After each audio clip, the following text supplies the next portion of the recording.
अस्सलाम वालेकुम। असी सेवन शरीफ से आ गए।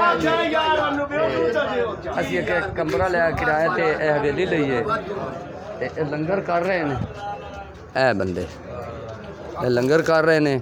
और देग पक्की पई है। कोई संगत अंदर बैठी है, कोई बाहर, कोई फिरन टुरन गए उन्हें ते लंगर करके तो फिर मेले ते जावांगे। साडा इत्थे 3 दिन का विजिट है। उस तो बाद फिर असी जावांगे अगे तो सफ़र करांगे।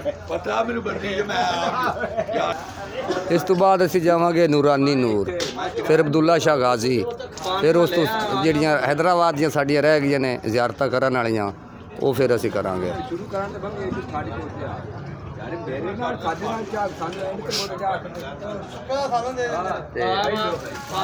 सेवन शरीफ हुण असीं नाश्ता नुश्ता करके इस टुर के दरबार है माई रोई, उत्थे दी असीं नाश्ता करके गड्डी वाले नूं आख्या है कि तैयार हो यार सानूं उत्थे लैके चल। ते उधरों ज़ियारत करके फिर राती सारा रात फिरांगे। जिहड़े जिन्हां ने सलाम नहीं किया वो सलाम करनगे ते जिन्हां ने कर लिया है वो तो फिर कर ही आए ने।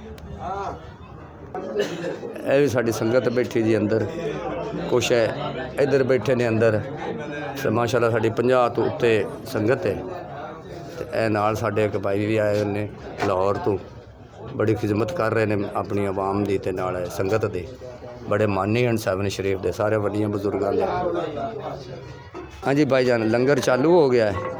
ਇਹ ਤਕਸੀਮ ਕਰਨ ਲੱਗ ਪਏ ਨੇ ਭਾਈ ਸਾਹਿਬ ਅਬਦੁਲ ਮਜੀਦ ਸਾਹਿਬ, ਕੈਂਡੀਡੇਟ ਹੈ ਜੀ ਜਮਾਤ ਦਾ। हाँ जी भाई जी तुसी भी शुरू करो, खाओ। हाँ जी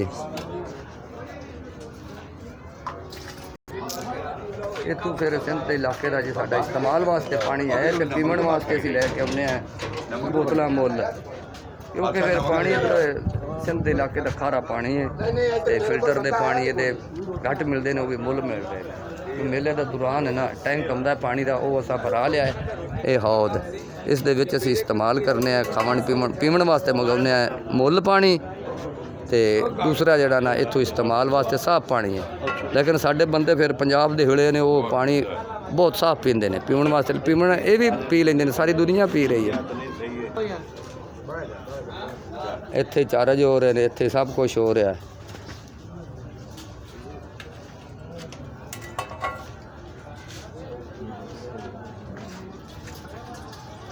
लंगर हो गया चालू जी, लंगर खा रहे ने, मौजा मना रहे ने।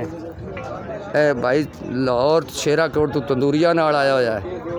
हैं जी ए भाई साडा आलम शेर है, ये जमात का कैंਡੀਡੇਟ है, खिदमत का कैंਡੀਡੇਟ है। ए नहीं कि फीस लैंदा है, बड़ा वक्त करके ते ए लोकां नूं नाल ला के ते लंगर सारी संगत नूं 3-4 बंदे हैं जिहड़े ना ये साडे खवाउंदे ने, दूसरे नूं नेड़े भी नहीं आवन दिंदे। ते ए बकरा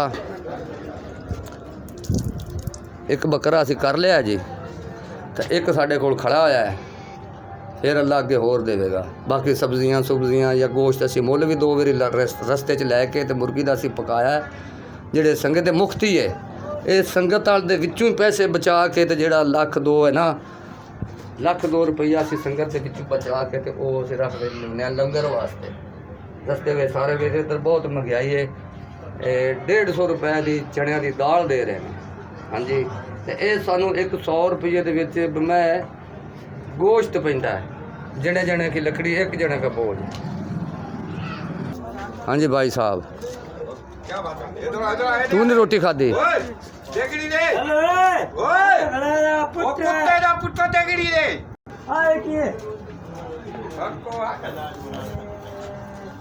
ये साढ़े पड़ोसी भाई है जिहड़े सालन पा रहे हैं, इन्होंने लंगर दे रहे सी।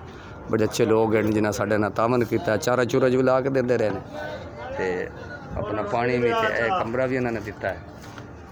बस कुछ लंगर दे म्यार नाल पैसे लैन, बाकी महंगाई विच नहीं। ए अगे लाल बाग है जी, इस ते असीं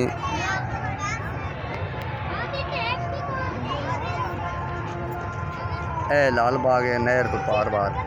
ए लोग पटड़ी ते आ रहे ने,